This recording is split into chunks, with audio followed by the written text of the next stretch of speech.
우리 국민 여러분께 더불어민주당 1호 영입인재 박지혜 변호사를 소개해드립니다. 환영합니다. 그리고 인재 영입에 흔쾌하게 응해주신 우리 박 변호사께도 감사 말씀드립니다. 우리 사회의 가장 큰 과제는 역시 민생과 경제이겠지만 그 근저에는 기후 문제가 있습니다. 지구가 역사적인 전환을 겪고 있습니다. 우리 인류의 대전환의 한 부분입니다. 기후 문제는 이제 생존의 문제가 됐습니다. 기후 문제는 최고의 경제 문제가 됐습니다. 기후 문제는 바로 우리의 미래의 문제가 됐습니다. 그러나 너무 심각한 문제이기 때문에 또 너무 광범위한 문제이고 너무나 근본적인 문제여서 잘 인식하지 못하는 측면이 있습니다. 내년이면은 지구온도가 기후변화 대응을 위해서 설정한 온난화 제한선 1.5도 이상으로 올라가게 될 거라고 합니다. 지금 추세면 올해가 아마 가장 시원한 여름이라는 경고를 매년 체감하게 될 것 같습니다. 저는 우리의 이 위기, 지구의 위기를 새로운 기회로 만들어야 한다고 생각합니다. 그리고 만들 수 있다고 믿습니다. 산업체제도 기후변화에 맞춰서 완전하게 바꿔가야 하고 특히 그 중에 핵심인 에너지 정책도 완전히 전환해야 합니다. 우리 민주당이 어렵지만 그 길을 가겠습니다. 1호 영입인재 우리 박지혜 변호사가 그 길을 함께 걷게 될 것입니다. 환영합니다.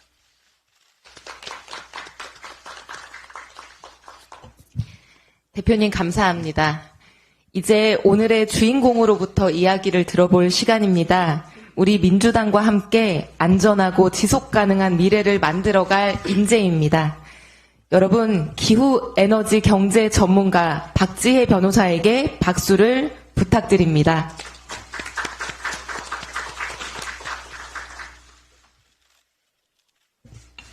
네, 안녕하세요. 저는 10살 아이를 키우고 있고 기후위기 해결을 위해서 열심히 활동하고 있는 박지혜라고 합니다. 반갑습니다. 이 안에 들어오니까 무척 떨리네요. 네. 올해 우리는 역사상 가장 더운 한 해를 보내고 있습니다. 기후위기로 인해 세계 곳곳에서 폭염과 홍수와 가뭄과 산불이 이어졌고 우리나라 역시 기록적인 폭우로 큰 피해를 입었습니다. 온 국민이 가슴 아파했던 오송 지하차도 침수 사태도 근본적인 원인은 기후위기입니다. 진짜 문제는 지금 우리가 겪고 있는 피해는 위험한 경주의 서막에 불과하다는 점입니다. 최근 연구에 따르면 지난해 기후위기로 전 세계 GDP 손실액이 1940조 원을 넘었습니다. 2100년경이면 전 세계 GDP 9%까지 감소할 것이라는 경고도 나오고 있습니다. 하지만 우리의 대응은 너무 더디기만 합니다. 가만히 지켜보기만 할 수 있는 상황이 아닙니다.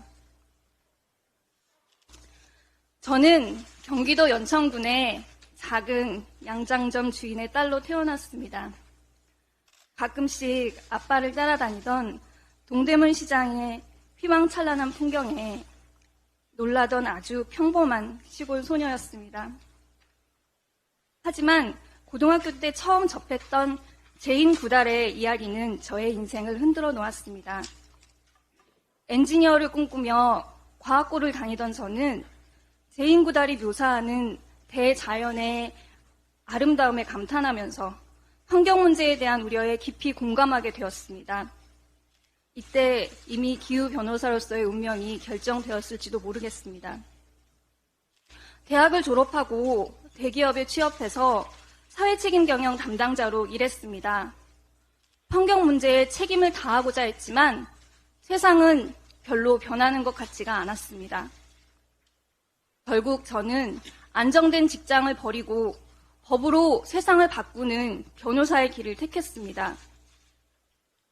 변호사가 되고 나서는 줄곧 환경 문제를 전문적으로 다루는 비영리 단체에서 일했습니다. 청소년 기후 소송과 삼척 석탄 발전소 취소 소송을 맡게 되면서 저는 기후 변호사로 불리게 되었습니다. 기후 위기는 점점 심각해지고 있지만 기성세대들은 그 사실을 외면하고 온실가스 배출을 더 늘려가고 있습니다. 이를 저지하는 법적 기반을 만드는 것이 제 목표가 되었습니다. 소송은 아직 진행 중입니다. 기후 변호사로서의 저의 소명도 아직 진행 중입니다. 윤석열 정부의 등장은 이와 같은 노력을 일순간에 무의미하게 만들고 있습니다. 우리나라는 전 세계에서 유일하게 재생에너지 목표를 낮춘 기후 악당이 됐고 미래 먹거리가 되어야 할 재생에너지 산업과 에너지 신산업은 붕괴하고 있습니다. 세계 1위 태양광 기업이 되기 위해 달려가던 한화큐셀은 윤석열 정부의 재생에너지 죽이기 정책을 견디지 못하고 음성에 있는 생산 공장을 폐쇄한다고 밝혔습니다. 1,800명의 일자리가 달려있는 일입니다. 미국에는 3조 2천억 원의 태양광 공장을 새로 짓고 있는 가운데 벌어진 일이기도 합니다. 2만 개가 넘던 태양광 시공사들은 윤석열 정부 1년 반 만에 4,000개로 쪼그라들었습니다. 풍력산업도 마찬가지입니다. 이러한 가운데 온실가스 감축은 지지부진한 상황입니다. 그런데도 윤석열 정부는 건설하는데 수십 년 이상이 걸릴지도 모르는 원전 건설에만 몰두하고 있습니다.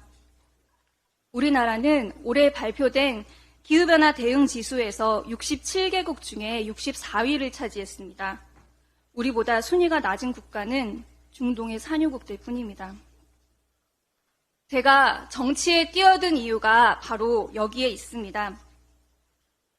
심각해지고 있는 기후위기와 역행하고 있는 정부 정책을 보면서 기후 변호사로서의 역할도 중요하지만 정치권을 근본적으로 변화시켜야겠다는 생각을 했습니다.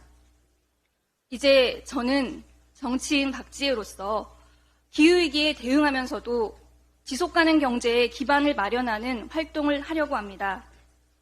그리고 그것을 통해 제 아이를 비롯한 미래 세대의 권리도 지켜내고 싶습니다. 우선 윤석열 정부가 망가뜨린 기후위기 대응 기반을 정상으로 돌려놓겠습니다. 화력발전을 빠르게 줄이면서 국민들과 함께 탄소 중립의 길로 걸어가겠습니다. 또한 재생에너지 기반의 분산에너지 체계를 구축하는 데 앞장서겠습니다. 이를 통해 에너지 산업을 우리나라 미래 먹거리 산업으로 만들고 우리나라 산업 경쟁력을 한층 강화시키겠습니다. 무한 성장, 무한 소비가 미덕인 시대는 이제 종말을 맞았습니다. 우리는 지속가능한 경제로의 대전환을 이루어야 합니다. 미래 세대에 기후위기를 물려주는 무책임한 세대로 남아서는 안 됩니다. 시골 양장점집 딸이 기후 변호사로 그 기후 변호사가 기후에너지 대전환의 정치인으로 성장하는 길을 지켜봐 주시고 함께 해주십시오. 감사합니다. 감사합니다. 인재의 말씀을 들어보니 우리 민주당의 기후 정치가 더욱 강력해질 것 같아서 가슴이 설렙니다. 첫 번째 영입인재 박지혜 변호사의 새로운 정치를 응원하는 의미에서 선물을 준비했습니다. 특별히 준비한 점퍼를 이재명 당대표님께서 영입인재에게 입혀주시겠습니다. 부탁드립니다. 잘 어울릴지 모르겠는데. 박수를 함께 해주실까요?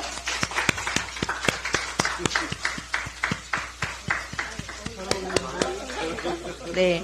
이어서 정청래 수석 최고위원께서 국민들 마음을 따뜻하게 하는 정치 함께 하자는 의미로 목도리를 메어드리도록 하겠습니다.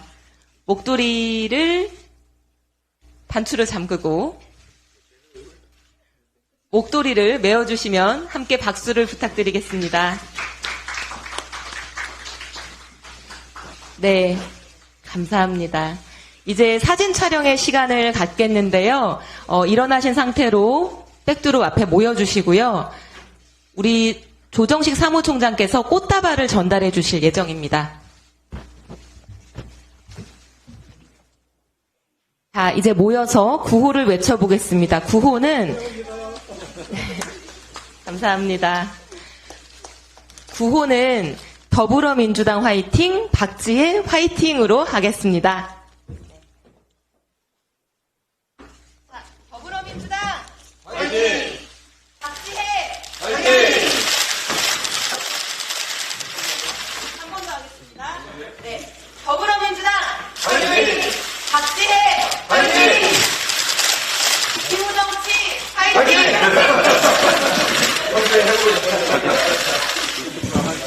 네, 감사합니다.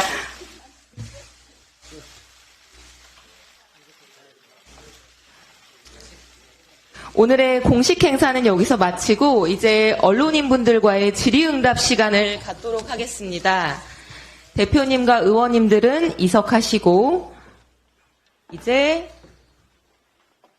기자님들과의 질의응답 시간을 잠시 자리를 정돈한 후에 갖도록 하겠습니다.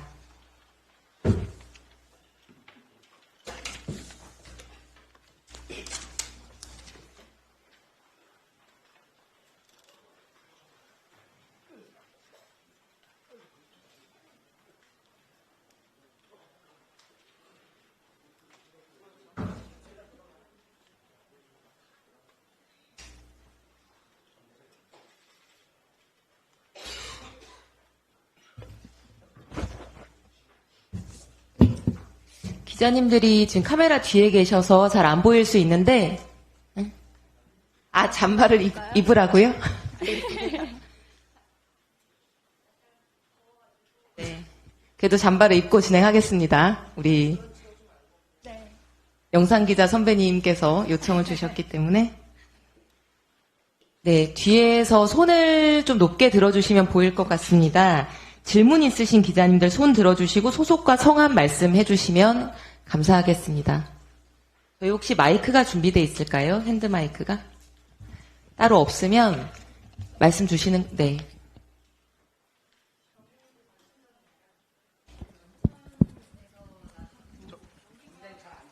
핸드 마이크로 질문을 우리 경인일보 권순정 기자님. 그 연선에서 나셨고 경기과학고를 나오시는 등 경기도하고 인연이 깊으신데요. 혹시 지역구 출마 의사가 있으시다면 경기도 쪽에 염두에 두시고 계신지 궁금합니다. 네, 제가 계속 그 지역에서 자랐고 애정을 가지고 있는 건 사실인데요. 사실 이렇게 여러분을 만나 뵌 것이 저에게는 굉장히 갑작스러운 일이긴 합니다. 그래서 아직 선거와 관련해가지고는 정해진 바가 없고 당에서 정해주신 그런 공천과 관련한 절차에 따라서 진행하는 것으로 알고 있고 거기에 최대한 협조하려는 생각입니다. 네, 다른 질문 있으십니까? 네, 최 기자님. 네, 전자신문 최기창 기자입니다. 민주당에 들어오는 환경 관련 영입 인재들을 보면 좀 규제 일변도의 정책들을 많이 좀 언급을 하는데 변호사님은 좀 그런 다른 분들과 좀 어떤 차별적인 그 정책을 가지고 계신지 좀 설명 부탁드립니다. 네, 저는 이전에 기후 정책을 주로 그 활동 분야로 삼아 왔었습니다. 근데 기후 정책과 관련해서는 사실 기업이 새로운 기회를 발견할 수 있는 요소도 많이 있다고 생각을 하고요. 특히 세계적으로 지금 녹색 기술, 또 기후테크라고 요새 얘기하죠. 그런 기술을 가지고 발전한 나라들은 또 기후 규제가 굉장히 발전된 나라들이다라고 생각을 합니다. 그래서 그런 산업이 발전할 수 있는 그런 토양을 마련하기 위해서라도 기후 규제는 굉장히 중요하고 또 그러한 점을 잘 고려를 해서 기후 규제를 설계해야 된다는 것을 저희가 평소에 강조하기도 했습니다. 그래서 기후 규제 측면, 그리고 산업을 육성할 수 있는 측면을 다 감안을 해서 균형 있게 마련해 나갈 수 있는 그런 방안을 찾아보도록 하겠습니다. 네, 첨언드리자면 보도자료가 사전 배포되지 않은 것으로 알고 있는데, 사전 배포됐나요? 오늘 영입된 인재는 기업에서 CSR 업무를 상당 기간 동안 또 담당했던 이력을 가지고 있기도 합니다. 네, 그 부분도 참고 부탁드립니다. 또 다른 질문 있으실까요?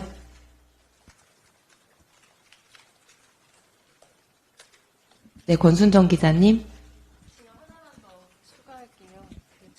그 민주당의 질문을 드리는 건데요. 1호의 의미가 좀 있잖아요. 그런데 환경 분야로 택하신 데는 어떤 다른 의미가 있을까요? 그 부분은 김성환 인재위원회 간사께서 답변 주셔야 될 것 같은데요.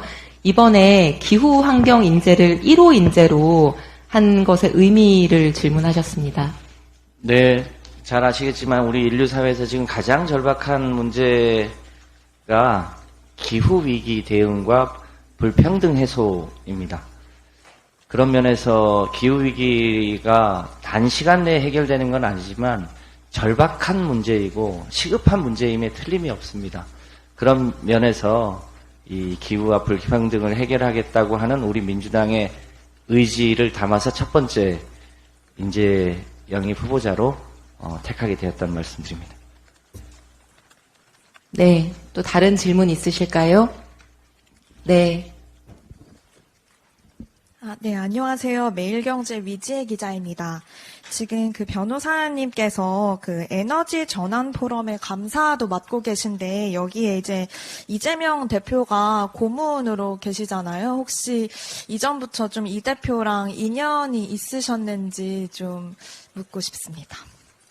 네, 저는 사실 어제 일부 언론에서 보도한 내용을 보고 대표님께서 고문으로 계시다는 거를 그때 처음 알았습니다. 사실 에너지 전환 포럼은 시민사회에서는 에너지 전환 운동의 선두에 서서 활동하는 단체이고 2018년에 출범을 할 때 여야 가릴 것 없이 수십 명의 정치인들께서 고문 등으로 자문 등으로 이름을 올리시고 있는 그런 역량 있는 단체라고 알고 있습니다. 저는 최근에 감사로 합류했기 때문에 사실 그 단체를 통해서 대표님과 만날 기회는 전혀 없었고요. 개인적으로도 이번에 인재 영입 절차에서 지난 화요일인가요? 그때 최종 면접 때 배웠던 것이 첫 번째 만남이었습니다. 네, 또 다른 질문 있으십니까?